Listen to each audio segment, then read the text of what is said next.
Darkness was falling over the quiet city of Ashford, but for James Watkins, the night had only just begun. He walked down the dimly lit street, his sharp eyes scanning his surroundings, his instincts telling him something wasn't right. Then, out of nowhere, sirens, flashing lights, heavy boots pounding the pavement. Before he could react, strong hands grabbed his arms and snapped cold metal around his wrists. "You're under arrest," a voice barked. James didn't resist. He didn't argue. He simply stared ahead, calm and composed. He knew something bigger was at play. The real question was, who was pulling the strings? By the time he was shoved into the back of a police cruiser, James had already figured it out. And as the car sped toward the station, he silently prepared for what was coming next. What led to this moment? Why was an innocent man being treated like a criminal? And more importantly, how would he turn the tables? Stay tuned, because this story will keep you on the edge of your seat until the very last second. And if you're ready for an unforgettable tale of suspense, injustice, and triumph, make sure to like, subscribe, and share this video. Your support helps bring more powerful stories to life. Let us know your thoughts in the comments. We'd love to hear from you. James Watkins had always believed in justice. As a dedicated undercover FBI agent, he had spent years dismantling criminal organizations from the inside out. But when he moved to the quiet city of Ashford with his wife Lisa and their 2 children, Malik and Zoe, he never expected that he would become a target himself. Ashford was a beautiful city, but it had one dark stain: Senator Richard Collins. A powerful and openly racist politician, Collins used his influence to mistreat Black citizens, ensuring they were harassed, denied opportunities, and silenced whenever they spoke against him.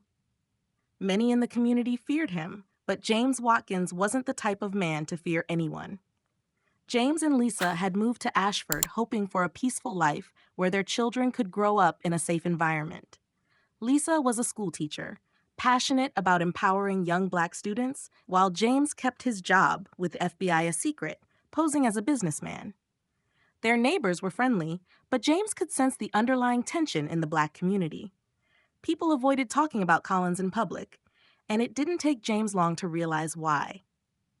One afternoon, James was walking back home from a local store when he saw a disturbing scene.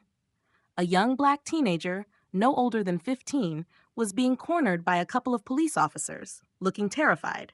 James approached cautiously and listened as Collins, standing nearby with a smug expression, accused the boy of stealing. "This thug tried to rob an elderly woman," Collins sneered. "Lock him up." James, having seen enough injustice in his lifetime, stepped forward. "Senator, you don't have any proof. Let's not assume guilt based on appearance." Collins turned sharply, his eyes narrowing. "And who are you to question me?" Before James could respond, Collins pointed at him. "You know what? I bet you're the real criminal here. I saw you looking around suspiciously earlier." James frowned. "That's ridiculous."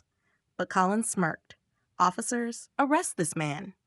The police, knowing Collins' power, hesitated only briefly before grabbing James and handcuffing him. James remained calm. He had faced worse situations. As they took him to the police station, he silently observed the officers, memorizing faces and behaviors, his mind already working on a plan.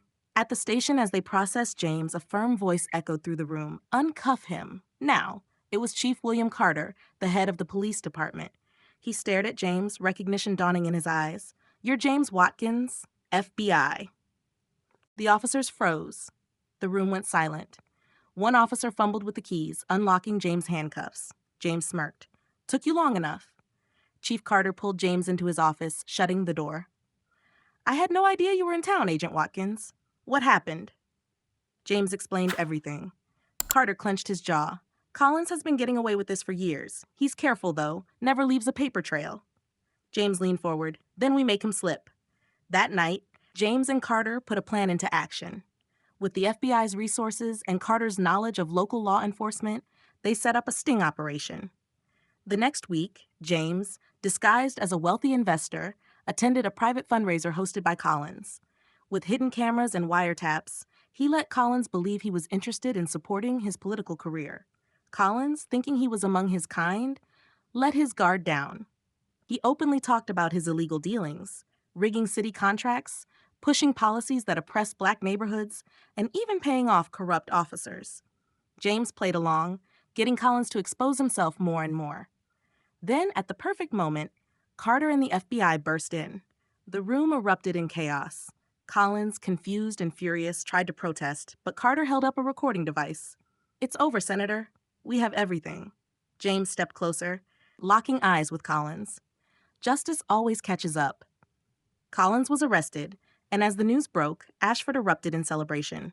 People who had lived in fear for years finally felt hope. Policies changed, and corrupt officials were removed.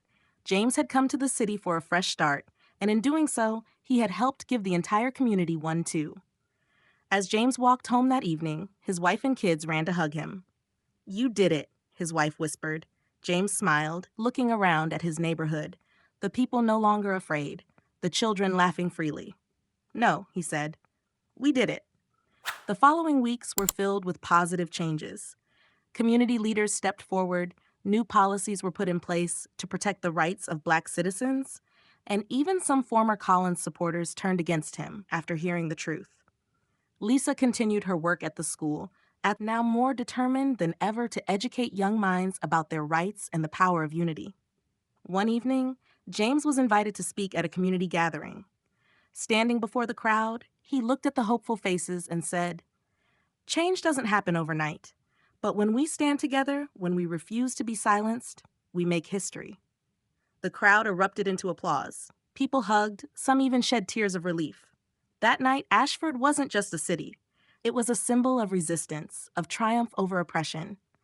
And as James walked back home under the starry sky, holding Lisa's hand, he knew that this was just the beginning of something greater. If this story inspired you, let us know in the comments. What did you think of James Watkins' journey? Don't forget to like, share, and subscribe for more powerful stories that reveal the truth, inspire change, and celebrate resilience. Your support helps bring more eye-opening stories to life. See you in the next one.